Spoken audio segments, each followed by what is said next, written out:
Morning, सुबह खैर। एक नए दिन और एक नई सुबह के साथ मैं हूँ आपकी होस्ट मुनीबा आसिफ और मैं बिल्कुल ठीक ठाक हूँ और आप देखते हैं अपना पसंदीदा प्रोग्राम जागो लाहौर। जनाब, उम्मीद करती हूँ कि आप सब लोग भी ठीक ठाक होंगे और अपनी जिंदगी बड़े ही भरपूर अंदाज से भी गुजार रहे होंगे और घरों में रहकर ईद की तैयारियां भी कर रहे होंगे। ईद खुशी का त्यौहार होता है और माह सियाम के बाद अल्लाह ताला की तरफ से ये हम सबको मिलने वाला एक इनाम है, एक तोहफा है जो हम सबको मिलता है। इसलिए कोशिश करें कि अपनी खुशियों में दूसरों को भी जरूर शामिल करें।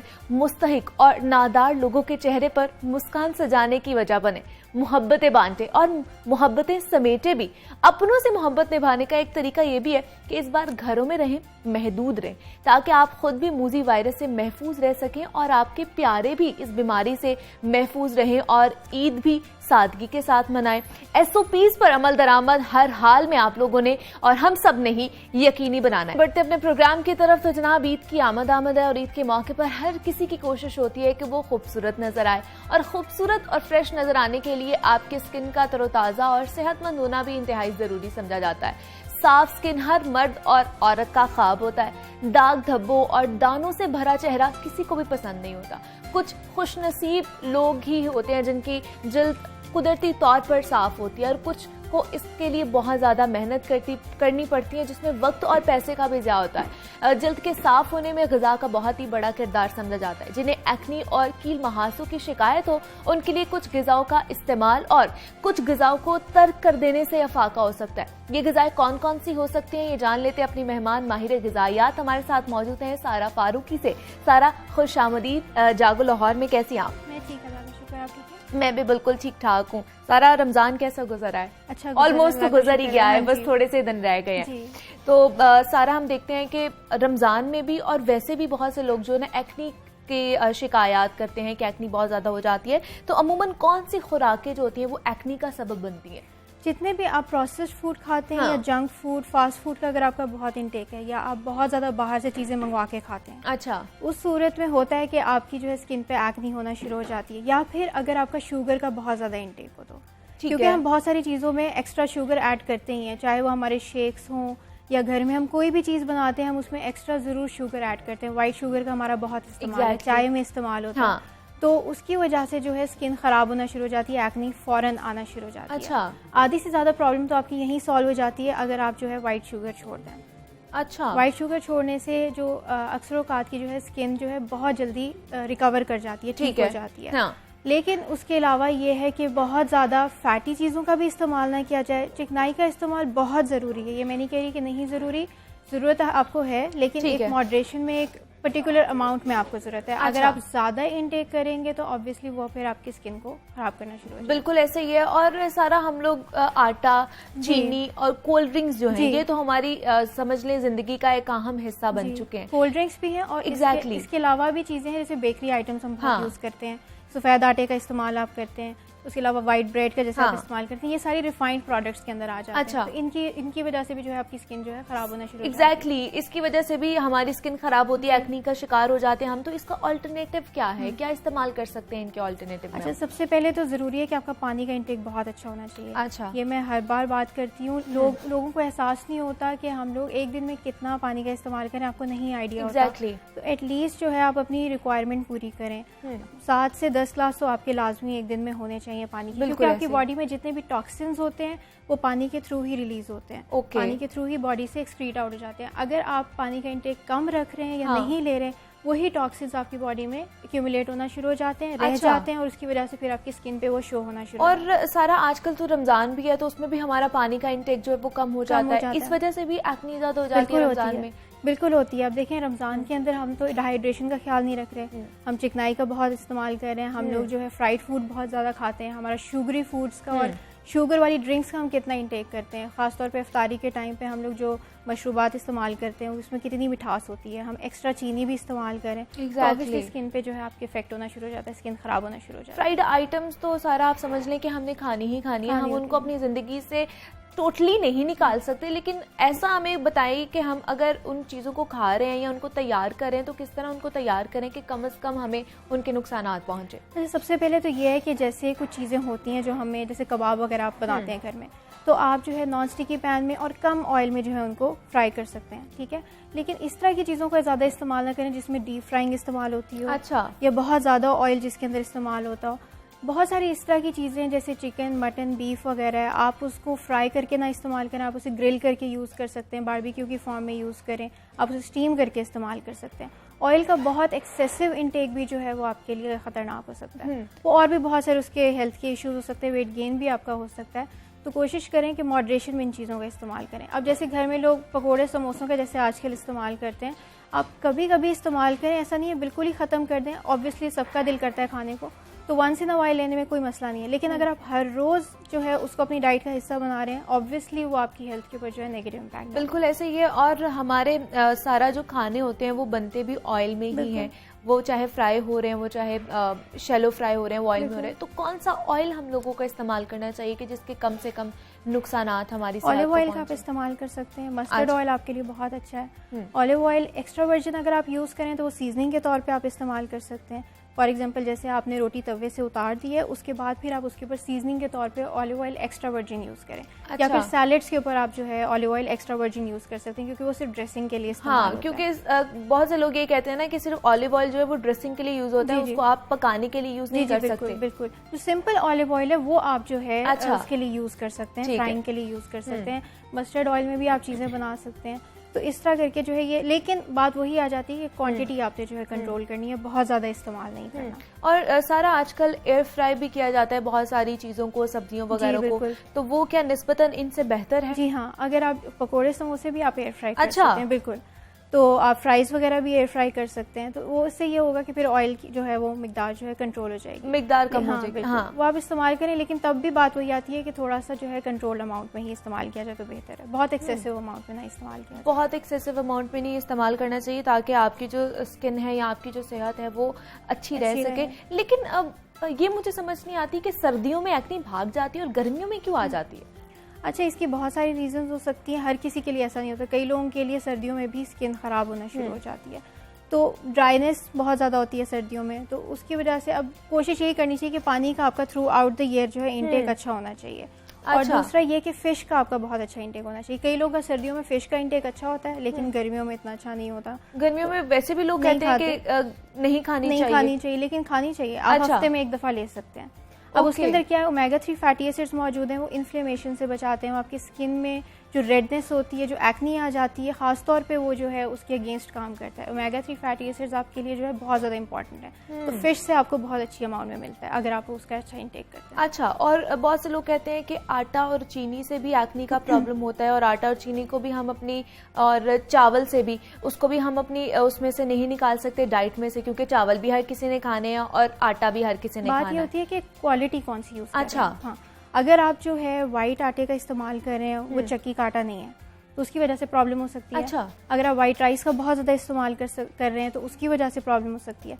ब्राउन राइस का आप इस्तेमाल कर सकते हैं, आप चक्की वाला आटा इस्तेमाल करें, आप ओट्स का आटा भी इस्तेमाल कर सकते हैं, जौ का आटा भी इस्तेमाल कर सकते हैं। मतलब रिफाइंड आटा जो हम लोग यूज करते हैं वो नहीं इस्तेमाल करना चाहिए। जिसमें फाइबर ज्यादा हो उसका ज्यादा इस्तेमाल करें, उसका भी स्किन के ऊपर बहुत ज्यादा, जिसे कहते हैं, पॉजिटिव इम्पैक्ट पड़ता है। मतलब गंदम का आटा या वो उसकी रोटी खानी चाहिए। बिल्कुल, उसकी रोटी खानी चाहिए, वाइट आटे की नहीं खानी चाहिए। आप दलिया के फॉर्म में भी यूज कर सकते हैं, जैसे ओट्स का दलिया अक्सर लोग नाश्ते में इस्तेमाल करते हैं, तो वो भी आप इस्तेमाल कर सकते हैं। उसके अलावा भी बहुत सारी चीजें जैसे फ्रूट्स और वेजिटेबल्स का अगर आप इस्तेमाल, हाँ एग्जैक्टली, वही मैं आने लगी थी साइड पे कि अगर हम फ्रूट्स की बारे में बात करें तो फ्रूट्स किस हमें फॉर्म में इस्तेमाल करने चाहिए, वैसे ही उसको खाना चाहिए, जूसेस के फॉर्म में इस्तेमाल करना चाहिए? अच्छा देखें, फ्रूट्स जो हैं अगर आप एज अ होल फ्रूट लेते हैं वो आपके लिए बहुत बेनिफिशियल है। अगर आप उसे जूस की फॉर्म में लेंगे वो कॉन्सेंट्रेटेड शुगर है उसके अंदर, ठीक है, बात वही आ जाएगी कि शुगर की क्वांटिटी बढ़ जाती है क्योंकि उसमें से फाइबर कंटेंट अलग हो जाता है। तो आप फ्रूट्स को एज अ होल खाएं। हाँ। उसके साथ वेजिटेबल्स का आप इस्तेमाल करें, ठीक है। ये जो ग्रीन लीफी वेजिटेबल्स हैं जैसे कैरेट्स हैं, केल, स्पिनच वगैरह आ जाते हैं आपके, और जिसे कहते हैं कुछ फ्रूट्स हैं ऐसे, उनके अंदर नेचुरल जो है कैरोटीनॉइड्स मौजूद हैं, वो नेचुरल सन ब्लॉकर्स हैं। वो आपको जो है सन से प्रोटेक्ट करते हैं। अब देखिए, हम वैसे सन ब्लॉकर्स का इस्तेमाल करते हैं, लेकिन यही चीज़ें आपको जो है सिंपल फ्रूट्स और वेजिटेबल्स में भी मिलती हैं अगर आप उनका अच्छा इंटेक रखते हैं। वाटरमेलन है आजकल जैसे बहुत ज़्यादा, उसके अंदर भी मौजूद है। तो आप अगर वो भी रोज इस्तेमाल करते हैं, अब हाइड्रेशन भी हो रही है, उससे पानी भी आपको मिल रहा है और साथ साथ जो आपको स्किन भी प्रोटेक्ट हो रही है और रिंकल्स भी आपके और उसकी मिकदार पे भी डिपेंड करता है हम कितना खा रहे हैं, ये ना ओवरलोड भी हो जाए तो ओवरलोड अब देखिए सर्विंग्स पे डिपेंड करता है कि एक दिन में आप कितनी फ्रूट ले रहे हैं। 2 to 3 सर्विंग्स आप जो है एक दिन में ले सकते हैं। ठीक है, यानी आपने सुबह में एक फ्रूट ले लिया, फॉर एग्जांपल एप्पल ले लिया, दोपहर में आपने बनाना ले लिया, शाम में आपने 1 कप जो है वाटरमेलन ले लिया, इस तरह से आप जो है इंक्लूड कर सकते हैं। ठीक है, और सब्जियों की जिस तरह आप बात कर रही थी, सब्जियां भी बहुत बेनिफिशियल है हमारी हेल्थ के लिए, तो सब्जियों को किस तरह हम लोगों ने इंटेक करना है, मतलब उनको पका कर या उनको सैलेड के तौर पर भी हम कर सकते हैं? हमारे घर में तो सालन वगैरह बनता ही है, ऑब्वियसली सब लोग रोटी के साथ जो है वो पका हुआ जिसे कहते हैं वो वेजिटेबल्स खाते हैं, उनको लगता है वहीं से वेजिटेबल्स की वो सर्विंग पूरी एग्जैक्टली। लेकिन कोशिश करें साथ में हमेशा एक सैलेड का बोल जरूर रखें। अच्छा, वो से ये है कि वो नेचुरल रॉ जो वेजिटेबल्स हैं वो जो आपको फायदा दे सकते हैं वो सालन से आपको नहीं मिल सकता। एक दफा वेजिटेबल्स पक जाते हैं तो उसके अंदर जो विटामिन्स हैं वो उतने नहीं रह जाते, मतलब जितना हम उनको ज्यादा पका लेंगे उनके न्यूट्रिएंट्स जो है वो ज़ाया हो जाते हैं। अच्छा, तो उसमें सिर्फ थोड़ी सी एनर्जी होती है जो आपको मिलती है। तो फ्रूट्स एंड वेजिटेबल्स को जो है as a whole, as a raw आप जिसे कहते हैं कि रॉ फॉर्म में जो है आप यूज़ कर सकते हैं। वेजिटेबल सैलेड लंच में, डिनर में जो है साथ में जरूर इंक्लूड करें। 1 बोल जो है आप बना के जो है इस्तेमाल कर सकते हैं, तो उससे आपको सारे मिनरल्स बिल्कुल। और लिक्विड का इंटेक हम किस तरह रखें? कौन कौन से जूसेस हैं जो इस मौसम में हम लोग ज्यादा से ज्यादा पी सकते हैं ताकि हमारी जो स्किन है वो भी अच्छी रहे? नेचुरल फ्रूट्स का अगर आप होल इंटेक करें तो बहुत अच्छा है। अच्छा, फ्रूट जूसेस की तरफ ना आए। अगर आपने इंटेक करना है तो आप जो है एक दिन में एक दफा, जैसे आपने 1 गिलास पी लिया, वो इनफ है। जो भी आजकल जो है फ्रूट्स आए हुए हैं, आप एप्पल का जूस ले लें या फिर आप फाल्सों का आया हुआ है तो आप वो ले सकते हैं। तो लेकिन कोशिश करें कि जो भी आप जूस बना रहे हैं उसमें वाटर जरूर ऐड करें। और हम लोग जूस बनाते भी हैं, अगर इफ्तारी की बात की जाए, इफ्तारी में भी जूस बनता है तो उसमें भी चीनी डाल देते हैं। बिल्कुल ऐड करते हैं। मुझे यही बात समझ नहीं आती कि ऑलरेडी वो इतना स्वीट है, अब उसमें एक्स्ट्रा शुगर क्यों ऐड कर रहे हैं। और उसमें पानी भी ऐड करें ताकि उसकी कंसंट्रेशन, जो शुगर की कंसंट्रेशन है वो कम हो जाए। बिल्कुल, क्योंकि वो जितना कंसंट्रेटेड होगा उतना वो आपके लिए जो नुकसान, मतलब चीनी डालकर और ज्यादा हम उसको मुजरे सेहत अपने लिए बना देते हैं। इसमें भी कुछ और चीजें भी हैं जो ऐड की जा सकती हैं, जैसे सीड्स बहुत ज्यादा आसानी से अवेलेबल हैं। अच्छा, आपको जो है मार्केट से मिल जाती हैं। सनफ्लावर सीड्स बहुत अच्छे हैं। सनफ्लावर सीड्स के अगर आप रोज इनटेक करते हैं तो वो भी आपकी स्किन को, जिसे कहते हैं, मॉइस्चराइज करता है। अच्छा, और आपकी स्किन के लिए बहुत अच्छा है। उसमें एंटी एजिंग प्रॉपर्टीज हैं। वाओ। तो और वो जो है रिंकल्स को भी आपके कम कर देता है अगर आप रोज इनटेक करते हैं। अब देखिए ये नेचुरल चीजें मौजूद हैं, अक्सर लोगों के किचन में भी मौजूद होती हैं, लेकिन उनको पता नहीं होता है। एग्जैक्टली, उनको इन्फॉर्मेशन नहीं होती। और दूसरा, डिटॉक्स वाटर आजकल बहुत ज्यादा लोग यूज कर रहे हैं, ये कितना हमारे सेहत के लिए अच्छा है, हमारी बॉडी के लिए? डिटॉक्स वाटर आप यूज कर सकते हैं। उनमें नेचुरली डिपेंड करता है हमने क्या चीज ऐड की हुई है। अच्छा, अगर आप वेजिटेबल्स जो है ऐड करें, कुकम्बर वगैरह ऐड करें, तो उससे ये होगा कि उसके जो बेनिफिट्स हैं, जो मिनरल्स, विटामिन्स है, वो आपको उससे मिलेंगे। लेकिन ये कहना कि वो आपकी बॉडी को डिटॉक्सिफाई करता है, ये गलत है। नहीं करता, नहीं, ये बिल्कुल ऐसा नहीं, ये मिथ है। ठीक है, अच्छा, मतलब बहुत से लोग डाइटिंग में करते हैं ना कि हम लोग स्लिम एंड स्मार्ट हो जाएंगे डिटॉक्स वाटर पी के। ऐसा नहीं है कुछ। डिटॉक्स वाटर का देखिए कॉन्सेप्ट यही है कि वो आपकी बॉडी को डिटॉक्सिफाई करता है, आपकी बॉडी से सारे टॉक्सिन्स को एलिमिनेट करता है। ठीक है, आपका लिवर और आपका जो किडनीज है वो इसी काम के लिए बने हुए हैं कि आपकी बॉडी से जितने भी टॉक्सिन्स हैं उन्होंने एलिमिनेट करने होते हैं, वो रोज कर रहे होते हैं। अगर डिटॉक्स वाटर ने ये काम करना होता तो हमें से आज कोई भी जिंदा ना होता। बिल्कुल ऐसे ही, तो आपकी बॉडी में जितने भी टॉक्सिन्स हैं वो रोज आपकी बॉडी से एलिमिनेट होते हैं और वो लिवर और किडनी से होते हैं। तो डिटॉक्स वाटर के ऊपर आप ये नहीं कह सकते कि ये स्पेशली ये काम करता है। अच्छा, उसके अलग से बेनिफिट्स हैं क्योंकि उसमें मिनरल्स और विटामिन्स हैं, वो आपको प्रोवाइड करता है। नेचुरल वाटर आपको उससे मिल रहा है, उससे आपको डिफरेंट मिनरल्स और विटामिन्स मिल रहे हैं, तो आप यूज कर सकते हैं। बिल्कुल ऐसे ही है। और डाइटिंग की बात हो ही गई है तो एक मसला ये भी है कि वजन भी हम लोगों ने कम करना है, और बहुत से लोग कहते हैं कि डाइटिंग के बगैर हम लोगों ने वजन कम करना है। वो किस तरह कम कर सकते हैं अपनी खुराक को मद्देनजर रखते हुए? अच्छा, कोशिश ये करें कि दिन में आप जो भी बना रहे हैं, जो भी आपका खाने का इनटेक है, पोर्शन कंट्रोल करें। अगर आप पोर्शन कंट्रोल कर सकते हैं, आप अपना वेट गिरा सकते हैं। अच्छा, सिंपल से काम है, आपको कोई बाहर से एक्स्ट्रा चीजें खरीदने की जरूरत नहीं है, कोई स्पेशल मील्स बनाने की जरूरत नहीं है। वही जो रोटी, सालन, आप चावल वगैरह यूज करें। तो किस तरह सारा हम अपने पोर्शन को कंट्रोल कर सकते हैं? कैलोरीज का मतलब उसको कितना काउंट करें कि कितनी हमें कैलोरीज चाहिए, कितनी हमें प्रोटीन्स चाहिए? हर कोई कैलोरीज नहीं काउंट कर सकता। ठीक है, लेकिन अगर आपने वेट लॉस करना है, फॉर एग्जाम्पल सुबह के टाइम आप नाश्ते में 2 ब्रेड का आप इस्तेमाल करें, 2 मल्टीग्रेन ब्रेड के साथ आप एक एग यूज कर सकते हैं। ठीक है, और आपने जो है 1 घंटे के बाद फॉर एग्जांपल अगर आपने चाय का आप इंटेक यूज़ करते हैं तो आप पी सकते हैं, उसमें शुगर ना ऐड करें, ठीक है। उसके बाद फिर आप जब लंच का आपका टाइम आता है, आपने एक बोल सैलेड का लाजमी अपने साथ रखना है। अब उसका फ़ायदा ये है कि सैलेड से आपका पेट जल्दी भर जाएगा। अच्छा, आप एक्स्ट्रा वैसे ही नहीं खाएंगे, ठीक है। सैलेड के साथ आप कोई भी चिकन या मटन या बीफ का इस्तेमाल कर सकते, कबाब की फॉर्म में इस्तेमाल कर लें, या फिर आप अगर वो नहीं खाना चाहते तो आप रोटी सालन इस्तेमाल करना चाहते हैं तो एक छोटी रोटी जो 6 इंचेस की छोटी रोटी होती है और होल ग्रेन रोटी बना के उसके साथ आप थोड़ा सा सालन ले सकते हैं, यानी 1/4 पोर्शन जो है वो आपका सालन का हो जाए और साथ में सैलेड हो जाए और थोड़ी सी दही से आराम से आपका पेट भर जाएगा, आप एक्स्ट्रा भी नहीं खाएंगे। हाँ। तो रमज़ान में हम क्या करें, मतलब रमज़ान में अगर जो डाइटिंग कर रहे हैं, जिन्होंने वजन कम करना है, तो वो फिर अपना सहरी एंड हो गया में, हाँ, वो तो ख़त्म हो गया है, तो इफ्तारी में और सहरी में फिर उनको क्या करना चाहिए? सहरी में यही बात है कि कोशिश करें कि अब जैसे मैं अपना इंटेक बताऊं तो मैं सिर्फ वही 2 ब्रेड के जो मल्टीग्रेन ब्रेड है उसके साथ एक एग ले लेती हूँ। ये सहरी की बात कर रही हूँ। लेकिन अगर आप जो है नहीं उस तरह से कर सकते, आपको रोटी खानी है, आप रोटी के साथ जो है थोड़ा सा सालन भी इस्तेमाल कर सकते हैं और उसके साथ लस्सी ले लें या योगर्ट का इस्तेमाल करें। कई लोग दलिए का इस्तेमाल करते हैं, दलिए में जो है आप फ्रूट्स वगैरह आप ऐड कर सकते हैं, थोड़ा सा हनी ऐड कर लें, वो यूज़ कर लें। ठीक है। बहुत ज़्यादा भी इंटेक उस वक्त ना करें क्योंकि उस वक्त ऐसे लग रहा होता है कि हमें बहुत ज़्यादा खाने की ज़रूरत है, हमारा डे नहीं गुजरेगा। एग्जैक्टली। हालांकि ऐसा नहीं है, वो आदत के ऊपर डिपेंड करता है, अगर आप कंट्रोल करें तो कंट्रोल हो जाए। तो कौन सी हम ऐसी खुराकें खा सकते हैं कि मतलब जिससे हमें ज़्यादा भूख ना लगे, हमारा पेट भरा भरा रहे? सबसे इम्पॉर्टेंट चीज़ इसमें यह है कि हाई फाइबर फूड्स आपको ज़्यादा देर तक फुल रख सकते हैं। ओके, और उसमें कौन कौन से फूड्स आ जाते हैं? उसमें होल ग्रेन आटा है आपका, ठीक है, मल्टीग्रेन ब्रेड है, उसके अंदर ब्राउन राइस आ जाते हैं आपके, ठीक है। इनका अगर आप इस्तेमाल करते हैं तो ये हाई फाइबरस हैं। फ्रूट्स और वेजिटेबल्स भी हाई फाइबरस हैं, ये आपको ज़्यादा देर तक फुल रखेंगे, आपको भूख नहीं लगेगी। ओके, तो इनका जो है ज़्यादा से ज़्यादा इंटेक किया जाए। ठीक है। और अपने मेटाबॉलिज्म की स्पीड किस तरह हम तेज कर सकते हैं या उसको मजबूत बना सकते हैं? अच्छा, इसको स्किन से भी हम रिलेट कर सकते हैं इस तरह से कि जैसे आप ग्रीन टी का इस्तेमाल करते हैं, हाँ, ठीक है, ग्रीन टी से भी जो है आपका मेटाबॉलिज्म फास्ट हो सकता है। अच्छा, उस पर इफेक्ट करता है, लेकिन डिपेंड करता है आप कितनी अमाउंट में ले रहे हो। दिन में बहुत ज्यादा क्वांटिटी में नहीं लेना चाहिए, ठीक है। ग्रीन टी भी डिहाइड्रेशन कॉज कर सकता है, ठीक है, उसका फायदा भी है लेकिन वो नुकसान भी दे सकता है अगर आप ज्यादा लेंगे। हाँ। तो 2 कप जो है दिन के आप ले सकते हैं आराम से।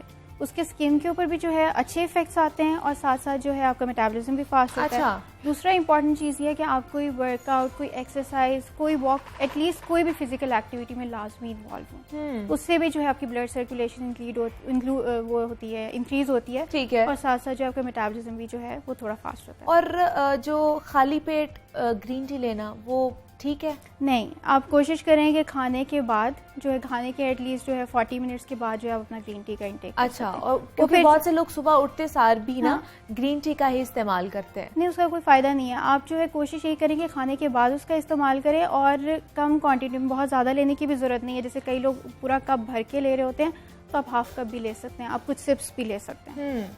ठीक है जी। सारा फारूकी हमारे साथ मौजूद थी, न्यूट्रिशनिस्ट हैं। सारा, बहुत शुक्रिया आपका कि आपने हमें वक्त दिया और इतनी अच्छी टिप्स आप हमें लेकर जा रही हैं, और उम्मीद करती हूँ कि आप लोगों को भी ये सेगमेंट पसंद आया होगा और आप तक बहुत सी ऐसी इन्फॉर्मेशन पहुँच गई हैं जो आपकी सेहत में फ़ायदेमंद होंगी। यहाँ वक्त तो एक छोटी सी ब्रेक का मिलते हैं, इस ब्रेक के बाद।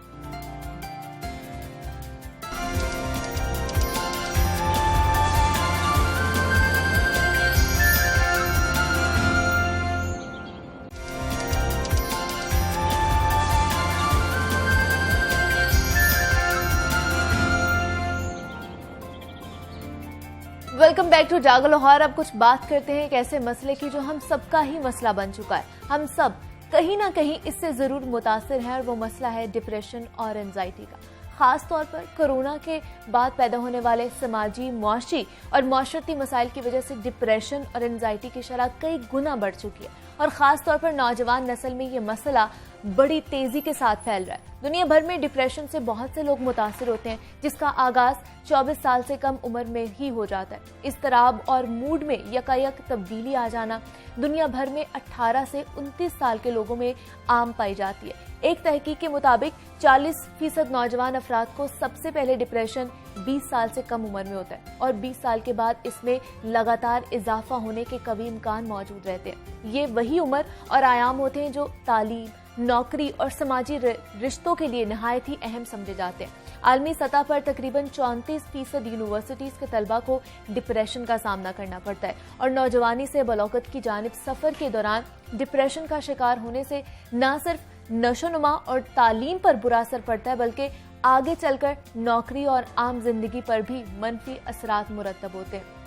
अगर पाकिस्तान के हवाले से ये बात की जाए तो एक ताज़ा तहकीक के मुताबिक मुल्क भर में नौजवान अफराद यानी 11 से 18 साल के दरमियान के बच्चों में 17% को डिप्रेशन जबकि 21% से जायद इज़्तिराब का शिकार है। ग्रेजुएशन में पढ़ने वाले 42% नौजवानों को डिप्रेशन का सामना है जबकि इसके अलावा तकरीबन 49% तलबा में डिप्रेशन की तशखीस की गई है। डिप्रेशन की वजूहात क्या है और इनसे बचाव कैसे मुमकिन बनाया जा सकता है, इस पर बात करेंगे। हमारे साथ मौजूद हैं डॉक्टर आफिया मलिक हैं, कंसल्टेंट साइकेट्रिस्ट हैं। डॉक्टर आफिया, मैं आपको खुश आमदीद कहती हूँ जागो लाहौर में। कैसी हैं आप? मैं बिल्कुल ठीक हूँ, बहुत शुक्रिया मुझे यहाँ बुलाने का। डॉक्टर आफिया, हम एक तहकीक के मुताबिक अगर पाकिस्तान की बात की जाए तो पाकिस्तान में जो 17% जो कह लें नौजवान नस्ल है जो 11 से 18 साल के दरमियान है वो डिप्रेशन का शिकार है और 21% से ज़ायद जो है इज़्तिराब का शिकार है। तो हमें ये बताइए कि हमारे जो नौजवान नस्ल है, जो बच्चे हैं, वो डिप्रेशन का इतना ज़्यादा क्यों शिकार हो रहे हैं, क्यों इस साइड पर जा रहे हैं वो लोग? देखिए, इसकी बहुत सारी कॉजेज़ हैं, बहुत ज़्यादा। आपकी जब भी कोई भी मेंटल इलनेस आती है तो उसकी कॉजेज़ डिफरेंट हैं। सबसे पहले तो आप बात कर लेते हैं विरासत से रिलेटेड। जीन्स का बहुत बड़ा रोल है। अगर आपकी फैमिली के अंदर किसी को कोई जेनेटिकली किसी को मेंटल इलनेस है तो आप ऑटोमेटिकली वल्नरेबल हो जाते हैं, आपको चांसेस बढ़ जाते हैं कि आपको किसी किस्म की कोई मेंटल इलनेस हो। अच्छा। इसके साथ साथ आपकी जो इन्वायरमेंट है वो बहुत ज़्यादा रोल प्ले करती है। इन्वायरमेंट सिर्फ वो नहीं जिसके अंदर आप अभी एग्जिस्ट कर रहे हैं, वो भी जबकि जो कि आपने चाइल्डहुड में, बचपन में आपकी इन्वायरमेंट कैसी रही है। इसके साथ साथ कई जो बच्चे जो कि सिंगल पेरेंटहुड से बड़े होते हैं उनके अंदर बहुत ज़्यादा चांसेस होते हैं कि वो किसी न किसी मेंटल इलनेस के अंदर आ जाएं। अच्छा। जहाँ मैं बात करती हूँ किसी भी मेंटल इलनेस से रिलेटेड तो उसमें डिप्रेशन जो है this is the most common illness. अगर आप देखें WHO के रेट्स के मुताबिक इस वक्त ग्लोबल बर्डन ऑफ डिजीज़ जो है वो एक बहुत ज़्यादा है रिलेटेड टू डिप्रेशन और ये लीडिंग कॉज है डिसेबिलिटी की। अच्छा। मतलब आप ये अंदाज़ा लगाएं कि डिसेबिलिटी फिजिकल से भी ज़्यादा आपकी जो मेंटल इलनेस है वो इस वक्त बहुत बड़ा एक फिगर बना रही है, जो कि it is more than 16% in adolescent, ये जो आपने एज रेंज बताई है उसके अंदर है।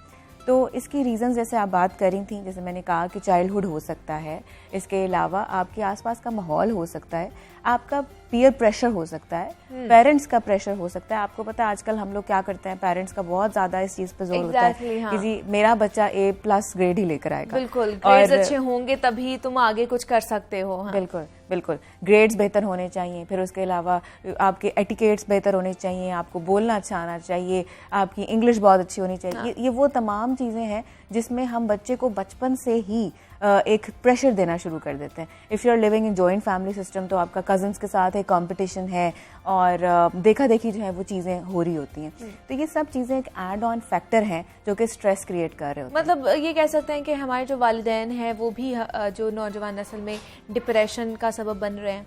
बिल्कुल, अगर आप चाहते हैं कि आपका बच्चा अच्छा परफॉर्म करे तो उसको रादर देन कि आप उसके लिए एक प्रेशर क्रिएट करें, आप उसके लिए एक हेल्दी इन्वायरमेंट क्रिएट करें। आप उसको बताएं कि जी, आप उसको अपनी एग्जांपल्स देके बताएं कि जी हम लोग ने इतना अच्छा परफॉर्म किया था। हाँ। हमारे ग्रेड्स इतने अच्छे थे, हम पढ़ते थे इसलिए ऐसा होता था।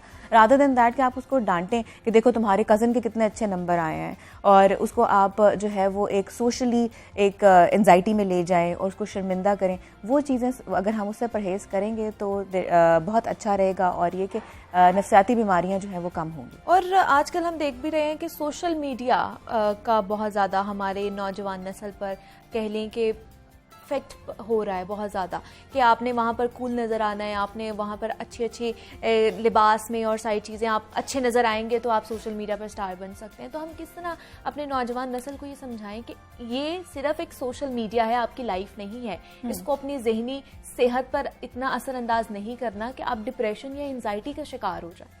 बहुत अच्छा पॉइंट आपने वैसे रेज किया। इस वक्त हमारे यहाँ ना कुछ प्रेशर्स तो वो हैं जो मैंने कहा कि सोसाइटी बिल्डअप करती है। हमारे पेरेंट्स हैं, हमारी फैमिलीज हैं, कॉलेज है, सब कुछ चीज़ें ऐसी हैं जो कि हमारे देखा देखी जो कल्चर के अंदर चीज़ चलना शुरू हो गई है, उसको हमने अपने लिए खुद ब खुद प्रेशर बना लिया।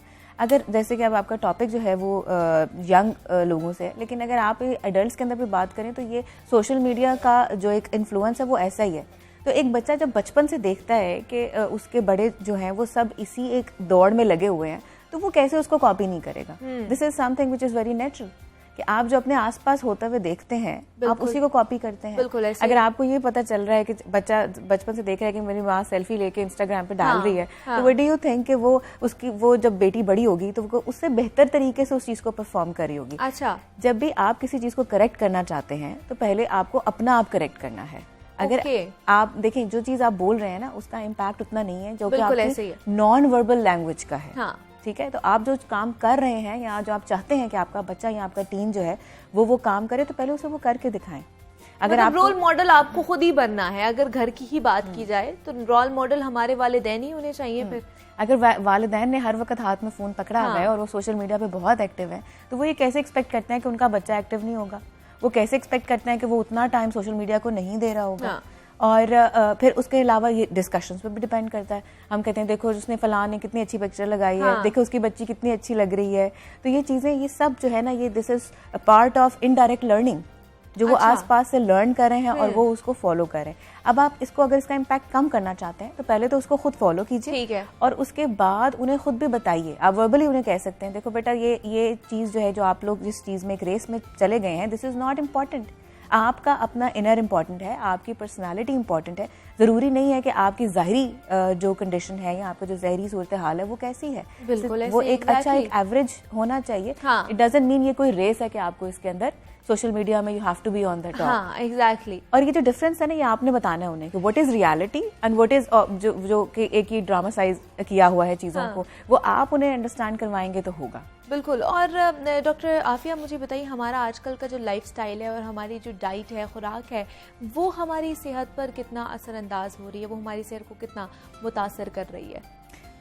बिल्कुल बिल्कुल कर रही है। हमारी जो जहनी सेहत है वो भी देखें, जैसे मैंने अक्सर मैं जब भी प्रोग्राम करती हूँ या कोई भी अवेयरनेस की कोई भी चीज़ कर रही होती हूँ तो मैं ये ज़रूर बताती हूँ कि आपका जो ब्रेन है वो आपकी पूरी बॉडी को कंट्रोल कर रहा है। बिल्कुल ऐसे ही है। उसको ये ना लें कि जी ब्रेन को ना ही मेडिकेशंस की ज़रूरत है, ब्रेन को ना ही किसी किस्म की कोई, हम कहते हैं ना कि कोई भी मेंटल इलनेस हुई है तो हम उसे अपनी विल पावर से ठीक कर लें। ऐसा बिल्कुल नहीं है। हमारे इमोशंस जो हैं वो हमारे जो ब्रेन है उसके केमिकल्स कंट्रोल कर रहे हैं। अच्छा। तो उन केमिकल्स को आप दवाई के जरिए और ये जो आप फूड इनटेक बता रहे हैं उससे बेहतर करेंगे। जैसे हम कहते हैं कि जी अगर आपकी याददाश्त कम हो रही है, you have to take some nuts. आपको ऐसी चीजें खानी है जो कि हेल्दी हैं।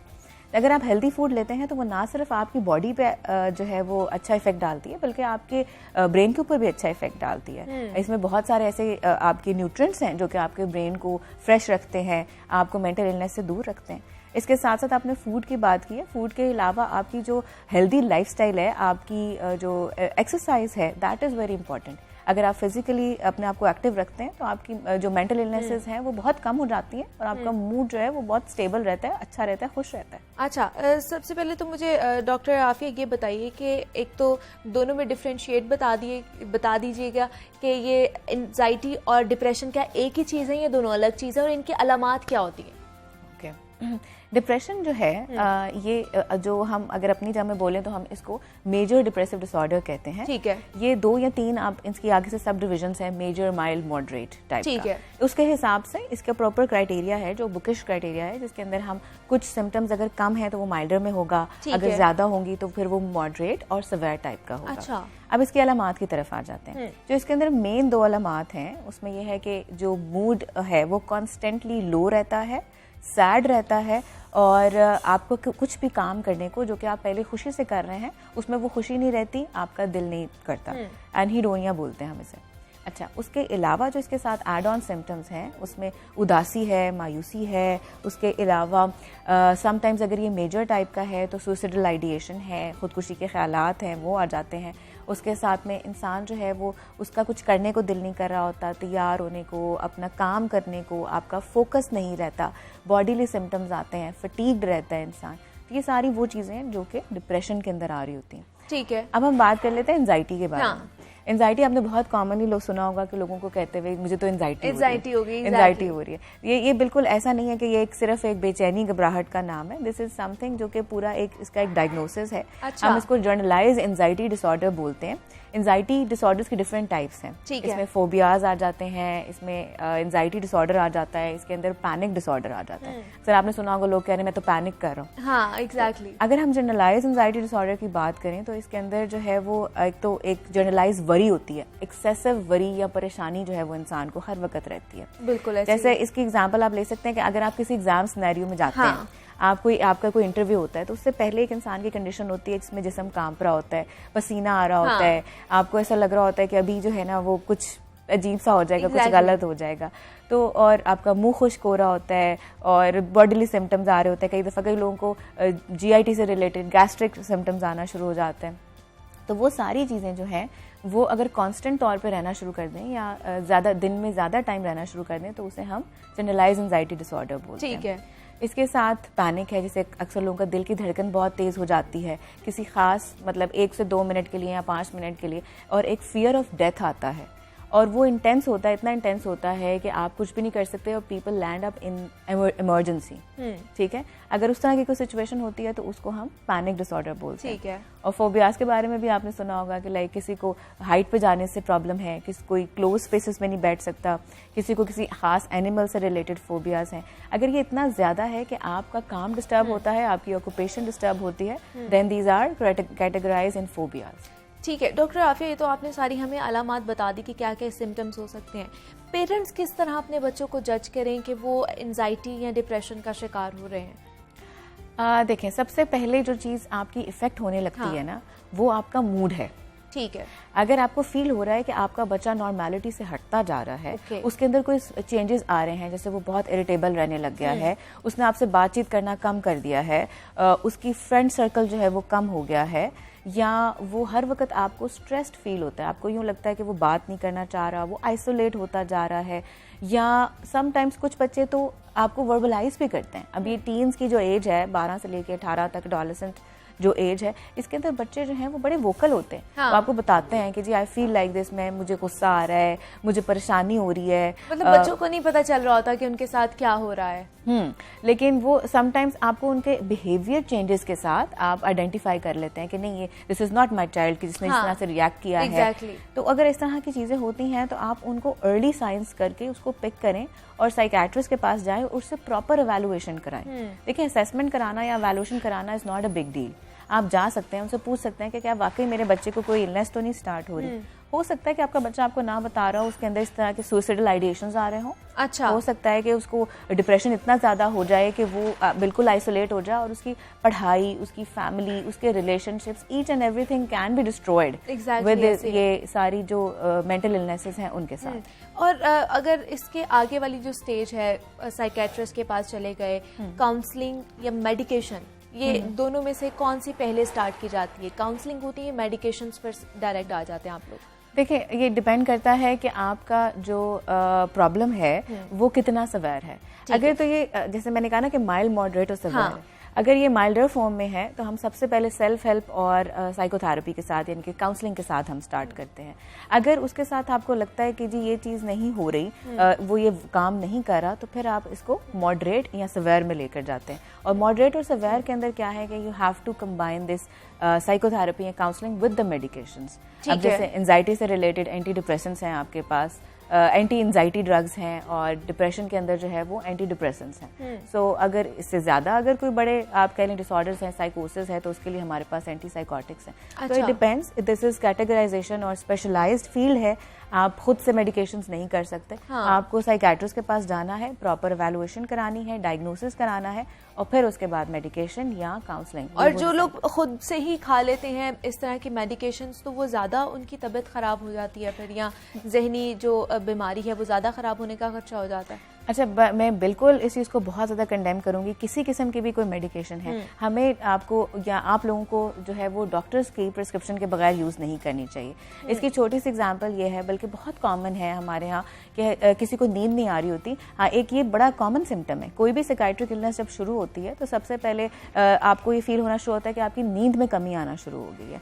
तो उसके लिए क्या करते हैं, जाते हैं मेडिकल स्टोर पर, जाकर कहते हैं भाई मुझे तो नींद नहीं आ रही, तो कोई दवाई दे दो। तो जनाब वो आपको नींद की दवाई कोई भी जो है वो दे देता है। अब उसके बाद अल्टीमेटली क्या होता है कि आप आधी गोली से स्टार्ट करते हैं and you and up into 30-40 tablets. ऐसे ठीक है। और क्या वो होता है कि आपकी वो एंजाइटी अंडरलाइंग जो डिप्रेशन था जिसकी वजह से नींद का प्रॉब्लम हुआ था वो ट्रीट नहीं होता और आप एक एडिक्शन में आ जाते हैं कि आप एक नशे वाली दवाई की तरफ जो है वो लग जाते हैं। फिर दिस इज अनदर स्टोरी कि आपको उसको कैसे ठीक करना है। तो कोई भी ऐसी मेडिकेशन खुद से ना लें, ये स्पेशलाइज्ड मेडिकेशंस हैं और ये आपको एक डॉक्टर और जो इस चीज़ का स्पेशलिस्ट है वो ही अच्छे तरीके से बता सकता है आपकी बीमारी के बारे में और आपको आगे क्या करना है, उस बीमारी को लेकर किस तरह चलना है, वो आपका डॉक्टर ही आपको अच्छे तरीके से सजेस्ट कर सकता है। डॉक्टर आफिया मलिक हमारे साथ मौजूद थी, कंसल्टेंट साइकेट्रिस्ट है। डॉक्टर आफिया, बहुत शुक्रिया आपका कि आपने हमें वक्त दिया और आप यहाँ पर आई हैं। और ये मेरे ख्याल से डिप्रेशन, एंजाइटी हर किसी का, हम सब में से 10 में से 8 लोगों का मसला है। तो इस मसले को अगर आपने ठीक करना है तो एक तो अपना लाइफस्टाइल ठीक कर लीजिए और अपने रवैयों को ठीक कर लीजिए, और दूसरा अगर नहीं ठीक हो रहा फिर भी तो डॉक्टर से कंसल्ट करना है। का नाम यहाँ वक्त, तो एक छोटी सी ब्रेक का मिलते हैं इस ब्रेक के बाद।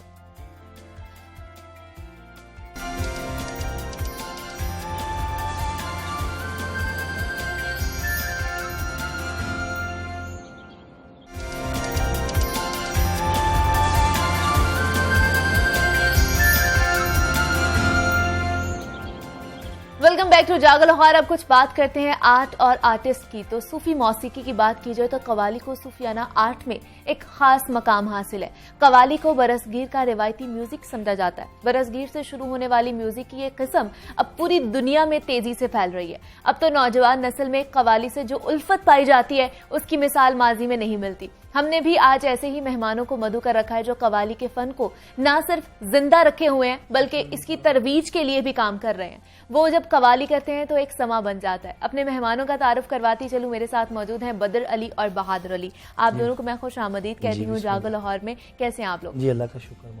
मुझे सबसे पहले तो ये बताइए, कब से आगाज किया आप लोगों ने कवाली ये का? हमारा बुजुर्गों का अरसा 70 साल से हमारे बुजुर्ग करते आए हैं। पहले इंडिया में जलंधर से अच्छा हमारे दादा फैज मोहम्मद साहब थे, फिर वहाँ से पार्टीशन के बाद लाहौर में आकर मेरे चचा और मेरे वालिद साहब अरशद अली, लियास अली, नशीमिया कवाल के नाम से, फिर उसके बाद हमारी ये तीसरी पीढ़ी बदर अली और बहादुर अली कर रहे हैं। हाँ। और हमारे खानदान में और भी बहुत सारे ग्रुप हैं जो माशाल्लाह इसकी इस चीज को आगे लेकर चल रहे हैं, अपने घराने का जो नाम है वो रोशन करें। कहाँ सीखा, कहाँ से आपने, मुझे बताइए। ये मेरे वालिद साहब और मेरे बड़े भाई रिजवान अली खान साहब, अच्छा, और जो हमारे अबाउदाद उनसे हमने ये सीखा, इसको फन को लेकर चले। और आगे भी आप सिखा रहे हैं? जी मेरे माशाल्लाह अल्लाह का शुक्र है कि जापान में भी शागिर्द हैं और फ्रांस में भी हैं। अच्छा। और काफी मुल्कों में और दूसरे लोग इसको इस तरह कर रहे हैं और हम लेकर चल रहे हैं। तो बिल्कुल ऐसे ही है। तो पहला क्या सुनाने जी वाले हम सबसे पहले जो बहुत मशहूर कलाम है मौला सल्लल्लाहु अलैहि वसल्लम वो पेश कर रहे हैं। जरूर।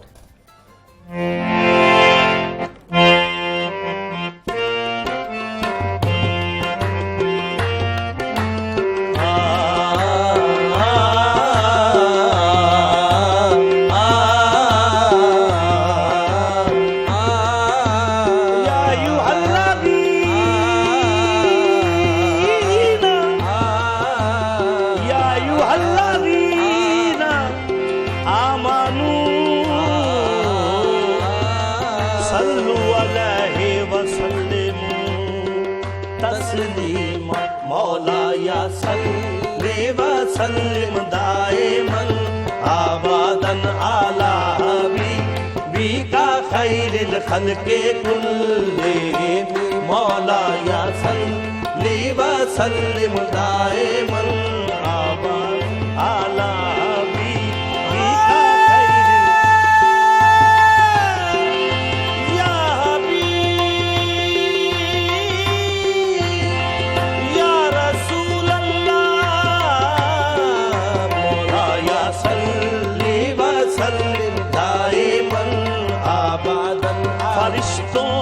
सलामी देने वाली फौज गाती थी, फरिश्तों की सलामी देने वाली फौज गाती थी। जनाबे आमिना सुनती थी ये आवाज आती थी, मौला या सल्ली व सल्लिम दाइमन आबादन आला हबीबिका खैरिल खल्के कुल्ले मुहम्मदुल सैयदुल कौनैनी वासकर मुहम्मदुल सैयदुल कौनैनी वासकर या मुहम्मदुल सैयदुल कौनैनी वासकर मुहम्मदुल सय्यदुल कौनैन वासक़लैन वल फरीक़ैन मिन उर्बिन व मिन आजामी मौलाया सल्लि व सल्लिम दाइमन आबादन या रसूल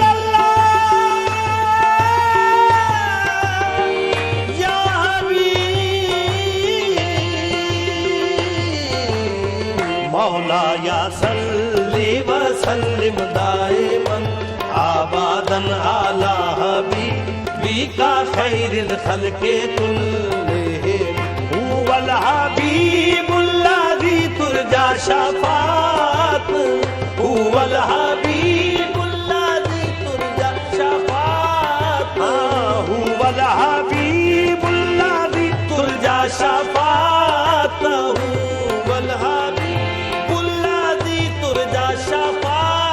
हुवल लेकुल्ले हौलिन मिनल अहवाले मुक्ताहिमी मौलाया सल्लि व सल्लिम दाइमन आबादन अला हबीबिका खैरिल खल्क़ि कुल्लिहिमी मौलाया सल्लि व या रसूल अल्लाह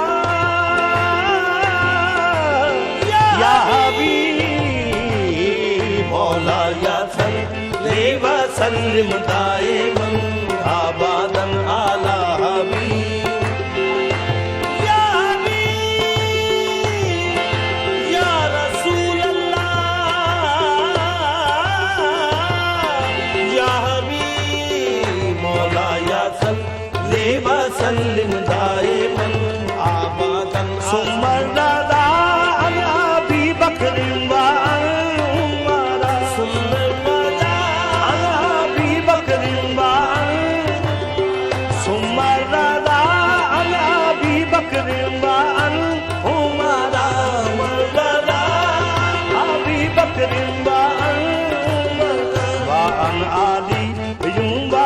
उस्मानी दिल पाराम मौलाया सल्लि व सल्लिम दाइमन आबादन अला हबीबिका खैरिल खल्क़ि कुल्लिहिम मौलाया सल्लि व या हबीब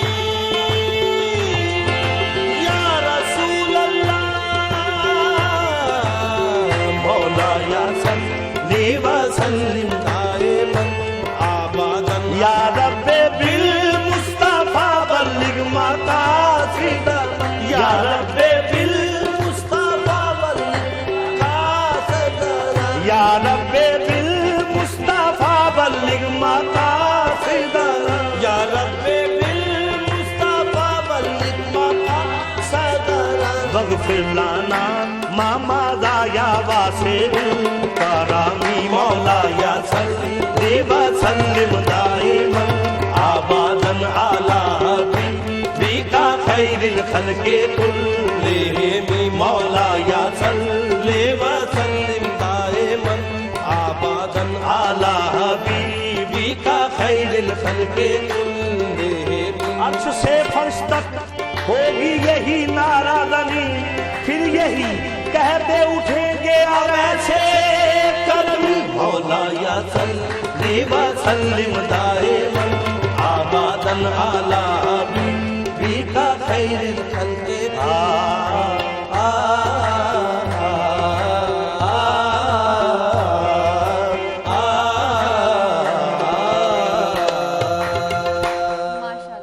बहुत ही खूबसूरत। रियाजत भी करनी पड़ती होगी जी इसके लिए। जी। कितनी देर रियाजत करते हैं? रियाजत तो हमारी बहुत ज़्यादा इसमें चाहिए क्योंकि ये ऐसा फन है कि इसका वो नहीं। लेकिन उसके अलावा हमारे प्रोग्राम में ऐसी रियाजत होती है कि 6-6, 8-8 घंटे भी परफॉर्म करना कंटिन्यूसली करना पड़ता है। जी कंटिन्यूसली। तो उस वजह से फिर वो उसमें ही रियाजत हो जाती है और ज्यादा फिर करनी नहीं पड़ती है। हमारे साथ मशहूर कवाल मौजूद थे बहादुर अली और बदर अली, आप दोनों का बहुत ज्यादा शुक्रिया अदा करती हूँ। जाते जाते एक और कवाली या नात आपसे सुनेंगे, लेकिन मैं अपने नाजरीन का शुक्रिया अदा करूँ और उनसे इजाजत तलब करती हूँ। नाजरीन, उम्मीद करती हूँ कि आप लोगों को आज का प्रोग्राम पसंद आया होगा। मुझे फीडबैक भी जरूर दीजिएगा। अपना बहुत सारा ख्याल रखिए। मुझे इजाजत दीजिए। जाते जाते एक और कलाम जो है वो आपकी नजर करते जाते हैं।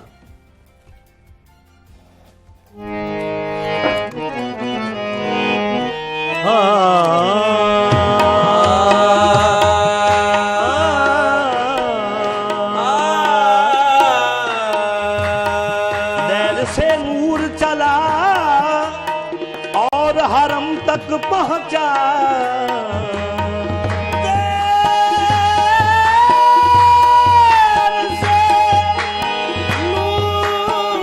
नूर चला और हरम तक पहुंचा।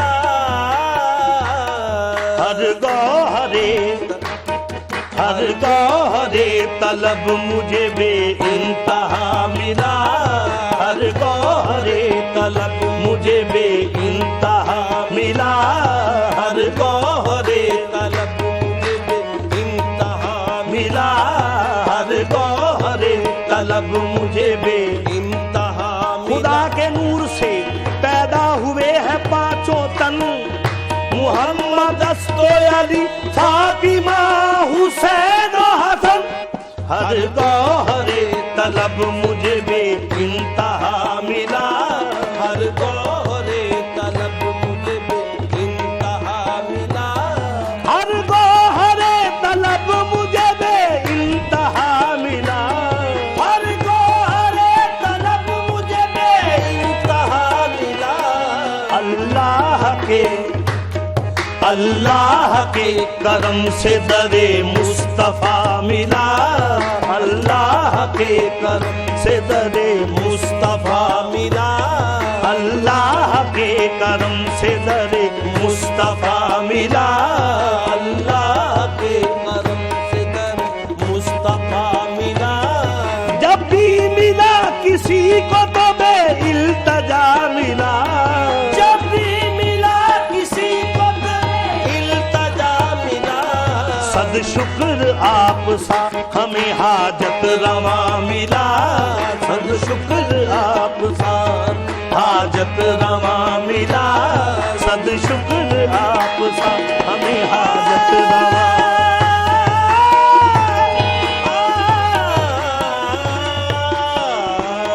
सद शुक्र आप सा हमें हाजत रवा मिला। जो अच्छे हैं उनका खरीदार रब है। जो अच्छे हैं उनका खरीदार रब है। बुरों को गले से लगाए मुहम्मद। सद शुक्र आप सा हमें हाजत रवा मिला। कश्ती किनारे आप मेरी जा लगेगी अब। कश्ती किनारे मेरी जा लगेगी अब। मुश्किल का खौफ क्या, मुश्किल का खौफ क्या जिसे मुश्किल कुशा मिला। मुश्किल का खौफ क्या जिसे मुश्किल कुशा मिला। मुश्किल का खौफ क्या जिसे मुश्किल कुशा मिला। मुश्किल का खौफ क्या मुश्किल कुशा मिला। आदत रही न कांसों कशकोल की हमें। आदत रही न कांसों कशकोल की हमें। इस दर पे आके सबको तलब से सवा मिला। इस दर पे आके सब तलब से सवा मिला। इस दर पे आके सबको तलब से सवा मिला। इस दर पे आके सबको तलब से सवा मिला। अल्लाह ने हजूर की अजमत बढ़ाई। अल्लाह ने हजूर की अजमत बढ़ाई। ओ अल्लाह ने हजूर की अजमत बढ़ाई।